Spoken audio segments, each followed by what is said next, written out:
여러분 안녕히 주무셨습니까? 우리가 잠든 사이에 어떤 일이 있었을까요? 저희 굿모닝 글로벌과 함께 확인해 보시죠. 자, 미국 증시는 이날 휴장이었습니다. 마틴 루터킹 데이로 휴장이었기 때문에 미국 시장에서는 커다란 뉴스들이 나오진 않았었고요. 자, 이런 가운데 유럽 시장은 지난 밤 사이에 반등했습니다. 어제 발표됐었던 중국의 경제 지표, GDP 성장률을 소화하는 과정을 보이면서 스톡스 600 지수가 0.7% 오르는 모습을 보여줬습니다. 아무래도 미국 증시가 쉬어가다 보니까 경제와 관련된 다양한 뉴스가 나오진 않았었고요. 지난 밤사이 나왔던 뉴스들은 대부분 올 한 해 포트폴리오를 어떻게 꾸려갈 것이냐, 여러분들이 많이 들어보셨던 가치주 위주의 포트폴리오가 더 나을 것이다, 이런 분석과 전망 기사들이 대부분을 차지했었는데, 자, 이런 가운데 눈에 띄는 기사가 한 가지 있었습니다. 바로 작년 한 해 동안의 자동차 판매량이었었는데 럭셔리 차들이 그렇게 많이 팔렸다고 합니다. 어떤 내용이 들어있는지 잠시 후 애프터마켓을 통해서 정리해드리도록 하겠고요. 자, 이제 오늘 밤부터 이번 주 미국 시장에 열리게 되는데, 이번 주 역시 실적 시즌에 주목을 하셔야 될 것 같습니다. 이번 주에 우리가 주목해야 될 여러 가지 기업들이 있겠지만, 일단 모건 스탠리라든지 골드만삭스, 그리고 뱅크 오브 아메리카, 이런 금융주들이 주 초반에 실적을 발표하게 되고요. 항공주들 관심 많으시죠? 유나이티드 항공이 오늘 수요일에, 현지 시간 수요일에 실적을 발표하게 됩니다. 넷플릭스가 목요일에 실적을 발표하게 되니까 이런 실적들도 잘 챙겨보시길 바라겠습니다. 자, 그렇다면 지난밤 사이에 어떤 일들이 있었는지 한번 살펴보도록 하겠습니다. 굿모닝 글로벌 바로 출발합니다.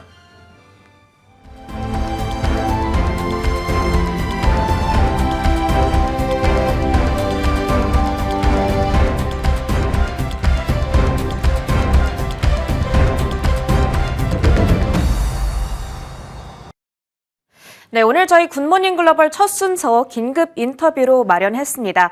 이제 오늘 밤 시작되는 미국 증시에서 어떤 이슈들 눈여겨봐야 될지 이분과 함께 이야기 나눠보도록 하겠습니다. 키움증권 리서치센터 글로벌 리서치팀 안석훈 팀장님 전화 연결되어 있습니다. 팀장님 안녕하세요. 안녕하세요. 네, 이제 이번 주 챙겨볼 실적들 많이 있고요. 그 중에서 특히 금융주들 어떤 결과를 예상해야 될지 조금은 어렵습니다. 지난주 실적 발표했던 종목들에서 좀 힌트를 얻어볼까 하는데, JP모건이나 시티그룹, 블랙록 실적 발표하고 어떤 이유에서 하락했던 건지 종목별로 분석 한번 부탁드릴게요. 네, 지난 2월 14일 금요일을 시작으로 해서 이제 4분기 어닝 시즌이 시작이 되었습니다. 본격적인 시작은 이번 주가 될 건데요. 지난주 금요일에 JP모건 체이스, 시티그룹, 웰스파고, 블랙락 등 대형 금융주들이 실적을 발표하기 시작을 했습니다. 상대적으로 시장에서 보는 것보다 좀 실적이 저조하면서 주가도 좀 약세를 보였는데요. 먼저 JP모건 체이스는 실적 발표 당일에 6.15% 급락하는 모습을 보였습니다. 매출이 전년 동기 대비 3% 감소하면서 예상치를 하회했고요. EPS는 전년 동기 대비 12% 감소하긴 했지만 예상치를 상회했습니다. 전반적인 숫자는 좋았는데요. 하지만 세부 내역을 살펴보면 트레이딩 부분의 부진이 가장 크게 시장에서 우려를 나타낸 것으로 보입니다. 그러면서 6% 넘게 하락을 했고요. 시티그룹도 1.25% 하락 마감했습니다. 매출은 전년 동기 대비 1% 증가했고 EPS는 29% 감소했습니다. 하지만 모두 예상치를 상회했고요. EPS가 부진했던 이유는 회사의 어떤 재편, 그러니까 구조조정을 계속 진행 중인데 그에 따른 비용이 증가한 것으로 나타났습니다. 따라서 주가는 크게 빠지지는 않았고요. 또 블랙락 같은 경우도 2.19% 하락 마감을 했습니다. 매출은 전년 동기 대비 14% 증가했지만 예상치를 하회했고요. EPS는 2% 증가한 것으로 나타나면서 예상치를 상회하는 모습 보였습니다. 주목할 만한 점은 운용자산 규모가 10조 달러를 넘어섰다는 점이었는데요. 주가는 2% 정도 하락 마감했습니다. 반면에 웰스파고는 주가가 3.68% 상승 마감했습니다. 매출이 전년 동기 대비 13% 증가했고 EPS가 무려 79% 예상치를 상회하면서 모두 우수한 실적을 나타냈고요. 그러면서 주가 4% 가까이 상승했는데 웰스파고 같은 경우에는 비용 절감을 위한 움직임을 선제적으로 진행했다. 이 부분이 큰 성과로 나타났습니다.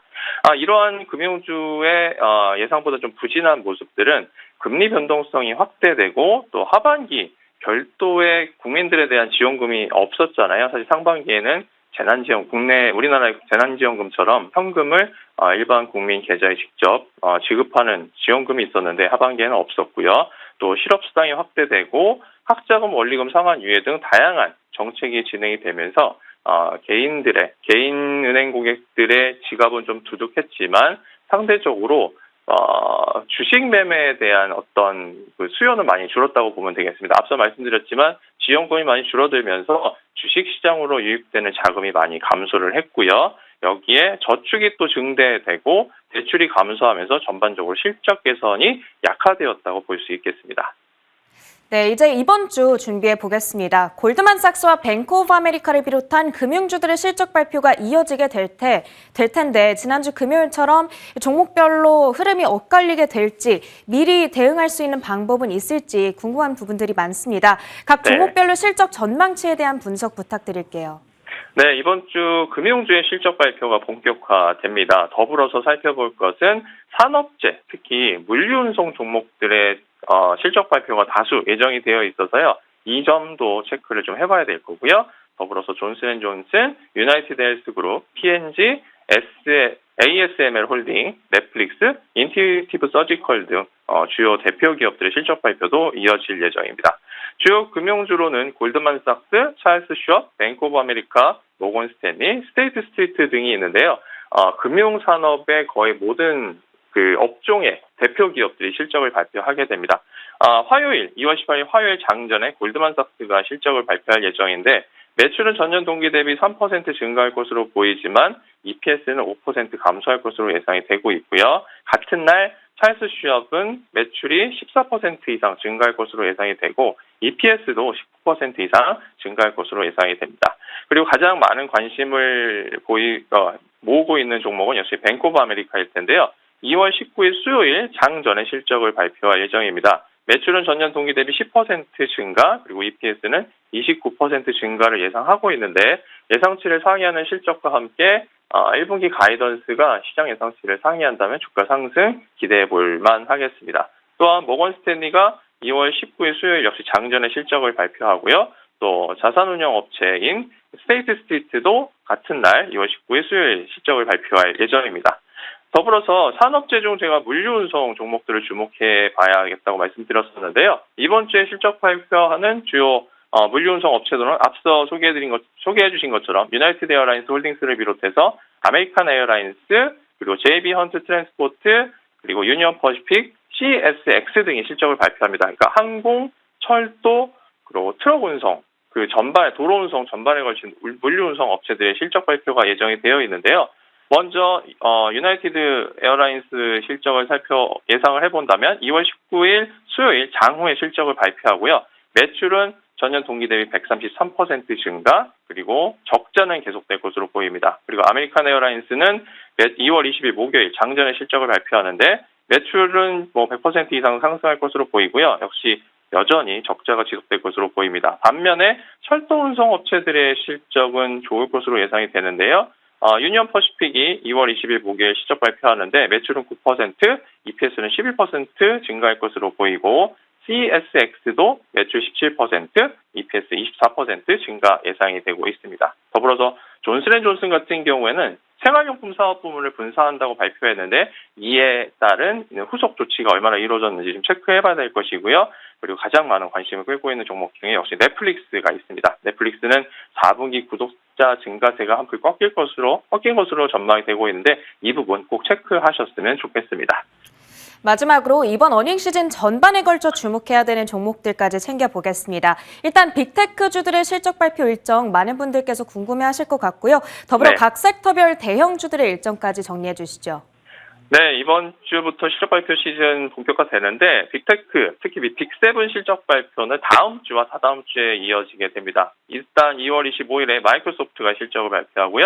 2월 26일 수요일에 테슬라가 실적을 발표할 예정입니다. 그리고 2월 27일 목요일에 애플이 실적을 발표하고요. 그 다음 주인 2월 1일에는 알파벳이 실적을 발표하고요. 아마존도 실적 발표가 예정이 되어 있습니다. 그리고 2월 2일 페이스북 실적이 발표될 예정인데요. 더불어서 엔비디아는 2월 23일 수요일에 실적이 발표될 예정입니다. 더불어서 이번 어닝 시즌에는 에너지, 소재, 산업재 섹터의 대형주 실적을 좀 살펴보셨으면 좋겠습니다. 더불어서 1분기 가이던스까지 살펴보시면 좋을 텐데요. 먼저 에너지 중에서는 엑슨모빌, 쉐브론, 파이오니어 내추럴 리소시스의 실적을 살펴보시면 좋겠습니다. 엑슨모빌이 2월 1일 실적 발표하고요. 쉐브론은 1월 28일 예정되어 있습니다. 그리고 파이오니어 내추럴 리소시스는 2월 22일 실적 발표가 예정이 되어 있고요. 대부분 매출은 60% 이상, EPS도 300% 이상 증가가 예상되고 있고요. 소재 같은 경우에는 CF 인더스트리 홀딩스, 다우, 누코 등의 실적을 살펴보시면 좋겠습니다. CF 인더스트리스 홀딩스는 비료 업체이고요. 다우는 화학업체, 그리고 누코는 철강업체인데요. 이들 실적 발표는 1월 27일에 다우와 누코가 실적 발표가 있고요. CF 인더스트리는 2월 11일 실적 발표 예정되어 있습니다. 또한 산업재 같은 경우에는 유니온 퍼시픽, 보잉, 트랜스타임 그룹이 실적 발표하는데 유니온 퍼시픽은 이번 주에 실적 발표하고요. 보잉은 오는 1월 26일 수요일 실적 발표 예정입니다. 그리고 항공 부품 또 서비스 업체인 트랜스타임 그룹도 2월 4일 금요일 실적 발표 예정이니까 한번 체크해 보시면 좋겠고요. 실적 발표와 함께 경기 회복 정상화에 따른 투자를 ETF로 접근하는 방법도 살펴보시면 좋겠습니다. 이에 따라서 에너지와 소재, 산업재 섹터에 투자하는 XLE, XLP, XLI의 주가 흐름도 함께 살펴보시면 좋겠습니다. 이번 어닝 시즌 주요 일정들 정리해봤고요. 마지막에 짚어주신 ETF 3가지도 챙겨보도록 하겠습니다. 지금까지 키움증권의 안석훈 팀장님과 함께했습니다. 고맙습니다. 고맙습니다.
자, 지난밤 사이 미국 시장에서 있었던 여러 가지 일들을 점검해 드리겠습니다. 애프터마켓 시간이고요. 오늘도 저희가 애프터마켓 시간은 앵커들의 이슈픽으로 정리해 드리겠습니다. 전철인 앵커 나와 있습니다. 어서 오세요. 안녕하세요. 네, 안녕하세요. 자, 오늘도 총 3가지의 키워드를 준비해 봤는데 첫 번째 키워드부터 만나보겠습니다. 첫 번째 키워드는 바로 이겁니다. 자, 공급난의 고급차의 인기라는 키워드인데요. 참 오늘도 이제 자동차의 이야기로 좀 문을 열어볼 텐데 사실 이 자동차의 이야기가 요즘 굉장히 핫합니다. 뭔가 근데 인과관계가 안 맞는 듯한 키워드이기도 하죠. 공급난의 고급차가 인기라. 자, 어떤 내용일지 한번 보도록 하겠습니다. 월스트리트 저널의 기사인데요. 자동차 차량용 반도체 부족 사태, 또 원자재 가격 상승세 이런 것들이 요즘 자동차 생산 자체를 어렵게 만들고 있지만 자동차 업체들은 작년 한 해 동안 럭셔리 브랜드를 중심으로 기록적인 판매량을 보였다고 합니다. 여기서 말하는 기록적인 것은 사상 최대치의 판매량을 기록했다는 것이고요. 특히 이 가운데 롤스로이스, 벤틀리, 포르쉐 자, 우리가 쉽게 탈 수 없는 그런 차량들이 역사상 최대 판매량을 기록하고 있습니다. 자, 실제로 폭스바겐이 소유하고 있는 벤틀리의 영업 책임자는 칩 부족의 영향을 거의 받지 않았다고 설명을 했는데요. 반면에 보급형 브랜드들의 자동차들은 생산 차질로 인해서 판매량이 저조했습니다. 자, 실제 판매량을 하나씩 보도록 하겠습니다. 자, 먼저 작년에 롤스로이스가 5,580여 대의 자동차를 판매했는데 전년 대비 판매량이 49%나 크게 증가한 거라고 합니다. 이건 롤스로이스의 117년 역사상 최대 판매량이라고 하고요. 또 폭스바겐이 소유하고 있는 벤틀리가 14,600여 대를 판매해서 전년보다 31% 정도 판매량이 증가했습니다. 포르쉐 역시 폭스바겐이 소유하고 있는데 포르쉐는 전 세계적으로 30만 1,900여 대가 판매돼서 전년 대비 11% 증가를 했습니다. 자, 반면에 폭스바겐 브랜드를 달고 있는 일반 폭스바겐 보급형 차량들 있죠. 이 차량들은 대표적인 보급형 차들인데 칩 부족으로 인해서 공장 운영 자체가 어려웠고 그 결과 작년 판매량이 8.1% 감소한 490만 대를 기록했다고 합니다. 특히 눈에 띄는 점은 단일 시장 기준으로 가장 큰 시장이었던 중국에서 매출이 14.8% 감소했다고 하는데요. 자, 이처럼 작년 한 해 동안 럭셔리 자동차들은 어마어마하게 잘 팔렸지만 일반 보급형 차량들은 잘 안 팔렸다고 하는데 사실 수요가 없어서 안 팔렸다기보다는 못 만들어서 안 팔렸다고 보는 게 맞을 것 같습니다. 그럼 자동차의 수요가 크다는 것만큼은 확실한데 왜 그 수요가 하필이면 럭셔리 차량들로 이렇게 몰린 걸까요? 그러니까요. 많은 사람들이 돈도 많은 것 같고 자, 이 부분을 두 가지 측면을 나눠서 생각해 볼 수가 있는데요. 첫 번째가 공급 측면이고 두 번째가 수요 측면입니다. 자, 먼저 공급 측면부터 보자면 팬데믹 때문에 여러 가지 부족 사태를 많이 겪고 있는 상태잖아요. 그러다 보니까 자동차 제조업체들은 자동차 수요가 많은 걸 알면서도 생산이 부족하니까 어떻게 이런 난관을 헤쳐나가야 될지를 고민을 하게 될 것 같습니다. 그러면 적게 팔아서 큰 돈을 벌 수 있는 게 바로 럭셔리 브랜드. 그래서 럭셔리 브랜드로 자신들의 가용 자원을 싹 몰아버리는 그런 그 사업 전략을 선택을 했다고 해요. 이런 것들이 첫 번째로 럭셔리 차량들이 잘 만들어졌고 그리고 럭셔리 차량들이 잘 팔렸던 이유로 볼 수가 있는 거고요. 자, 두 번째로 볼 수 있는 게 이제 수요 측면인데 팬데믹 기간 동안에 해외여행 중단되고 많은 분들이 소비를 못했잖아요. 이런 것들이 럭셔리 차량들에 대한 젊은 층의 차량 쇼핑으로 많이 이어졌다는 분석도 나오고 있습니다. 그러다 보니까 실제로 롤스로이스에서 자동차 구매자들이 젊어졌다고 밝혔는데 고객들의 평균 연령이 작년 한 해 동안 43세였다고 합니다. 30대 고객이 상당히 늘어나다 보니까 이 평균 연령도 크게 낮아진 것이죠. 그러면 이 내용이 과연 무엇을 의미하느냐? 투자자들에게 어떤 의미가 있어야 될 텐데 제가 보기엔 이렇습니다.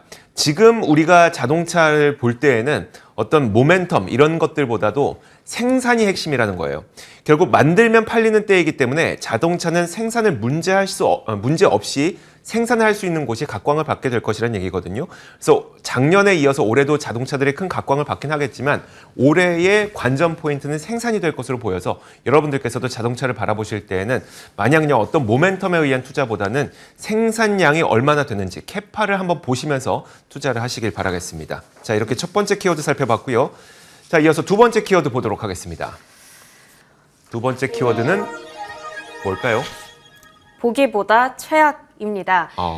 미국 증시가 이제 연초부터 상당히 위태롭게 시작을 하고 있습니다. 네. 그런데 그 안을 자세히 들여다보면 보기보다 최악이라고 합니다. 그래서 시장을 더 어렵게 느끼시는 분들이 많지 않을까 싶은데요. 월스트리트저널의 분석 기사입니다. 현재까지의 시장 상황을 점검하는 용도로 들어보시면 좋겠습니다. 지난주까지 지수는 2주 연속으로 주간 단위 마이너스를 기록했죠. S&P 500은 2.2%, 나스닥 지수는 4.8%가량 하락했습니다. 그리고 그 안에서 몇몇 종목과 섹터들은 더 드라마틱한 반등을 보이기도 했죠. 변동을 보이기도 했죠. 특히나 종목별로 신고가와의 격차를 보여주는 한 가지 그래프를 제가 준비해 왔는데요. 이 그래프를 확인해 보시면 인튜이트, 이베이, 넷플릭스, 그리고 세일즈포스 등과 같은 종목들이 20%대의 마이너스를 기록하고 있고 또 애쉬와 같은 종목이 많게는 45%나 후퇴해 있는 상황을 우리가 확인해 볼 수 있겠습니다.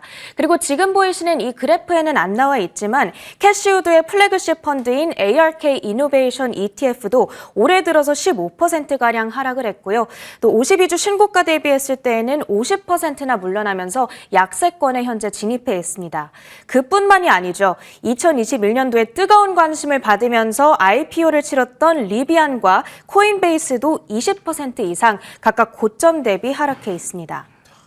자, 이렇게 많은 종목들이 고점 대비 20% 이상 하락했고 또 52주 신저가를 기록하고 있는 종목들이 정말 2020년 3월 이래 최대 수준을 기록하고 있는 거잖아요. 네. 그러면 언제부터 이 하락세가 좀 시작된 거고 그 원인은 무엇으로 나타나고 있을까요? 그게 중요하겠죠. 네. 왜 이렇게 하락을 한 거냐?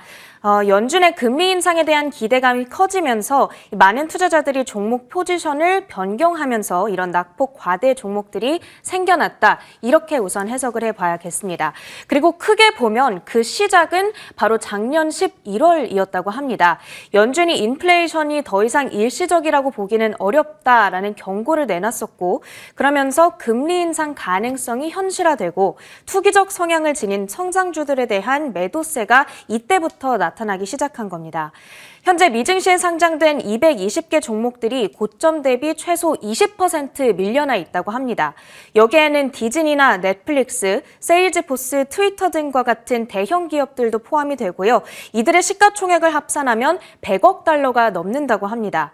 주요 벤치마크 중에서는 특히나 나스닥 지수가 격변의 시기를 겪고 있는데 지수 자체만 놓고 봤을 때에는 7% 정도 최고치 수준에서 밀려나 있는 정도지만 그 안을 자세히 들여다보면 나스닥 종목들 가운데 39%가량이 고점 대비 최소 반토막이 나 있다고 합니다. 즉, 지수는 최고치 수준에 근접한데 개별적으로 낙폭이 과도하게 확대된 종목들이 많다라는 의미로 보셔야겠습니다. 그리고 그 격차가 이렇게까지 심하게 벌어졌던 것은 닷컴 버블 이후로는 처음이라고 합니다. 올해 들어 시장이 얼마나 흔들리고 있는지 우리가 알 수 있는 대목이 될 텐데 지금 시장 분위기보다 큰 손실을 보고 계신 분들께 아마 이 기사의 내용이 좀 크게 와닿지 않을까라는 생각이 들었습니다. 지금 실제로 표면적으로 보기보다 종목별로 간극이 크게 벌어지고 있는 이 내부적인 흐름이라고 하고요. 때문에 이럴 때일수록 종목의 선정, 비중의 조절 중요하다는 의미가 되겠습니다.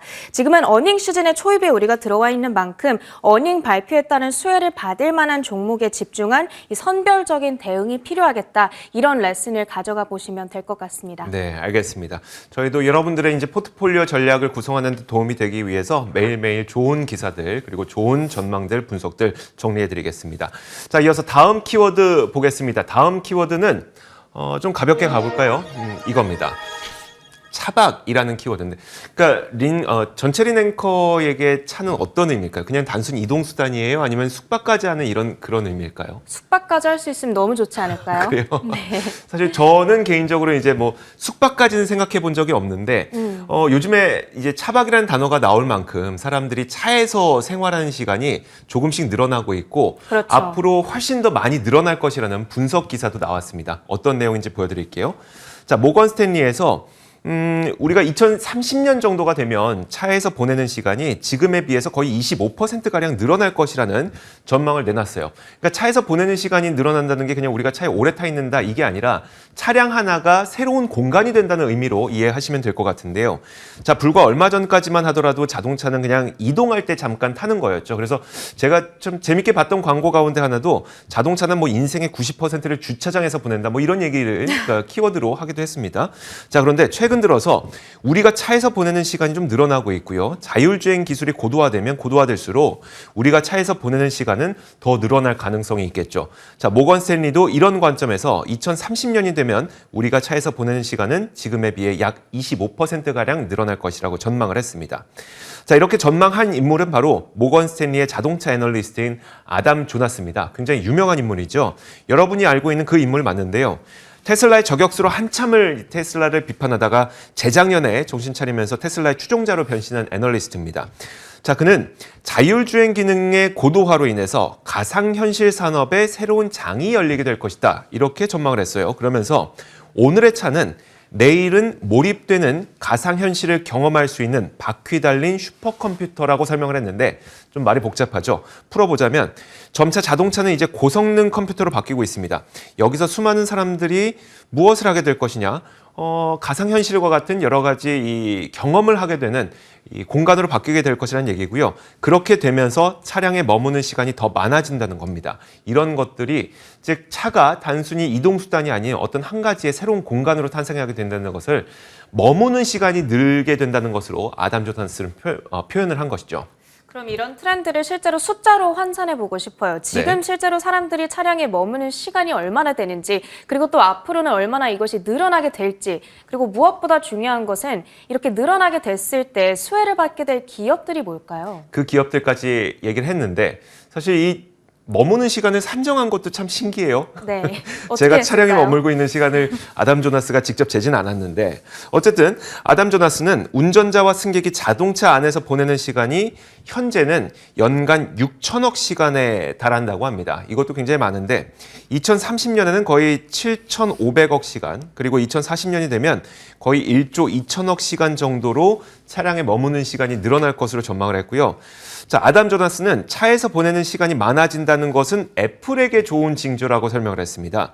그는 자율주행은 모바일 애플 스토어 혹은 모바일 메타버스의 잠재력을 깨울 것이다 라는 얘기를 하면서 모바일 메타버스라는 새로운 개념을 좀 등장시켰는데 쉽게 풀어보면 이런 거죠. 차에서 오래 머물게 되면 차에서 뭐 할 건데 결국은 뭘 하려고 해도 앱을 이용해서 뭘 하게 될 것이라는 거죠. 결국 경험을 앱을 통해서 하게 될 것이라는 겁니다. 결국 그것이 애플을 언급한 이유가 되는 것이고요. 또 테슬라도 모바일 메타버스의 주요 업체가 될 것으로 덧붙였는데 다만 메타버스는 현실화되기까지는 몇 년이라는 오랜 시간이 걸릴 것이라는 말도 잊지 않았습니다. 결국 우리가 2030년 굉장히 오랜 시간이 지나게 되면 자동차에 머무는 시간이 길어질 것이고요. 그 자동차에서 수많은 앱과 수많은 경험을 하게 될 텐데 이런 것들은 굉장히 밝은 미래지만 다만 시간은 좀 오래 걸릴 것이다. 이렇게 아담 조나스는 이야기를 했습니다. 자, 이렇게 지난밤 사이에 나왔던 여러 가지 여러분들에게 도움될 만한 뉴스들을 정리해드렸습니다. 애프터마켓이었고요. 전칠의 앵커 수고했습니다. 고맙습니다.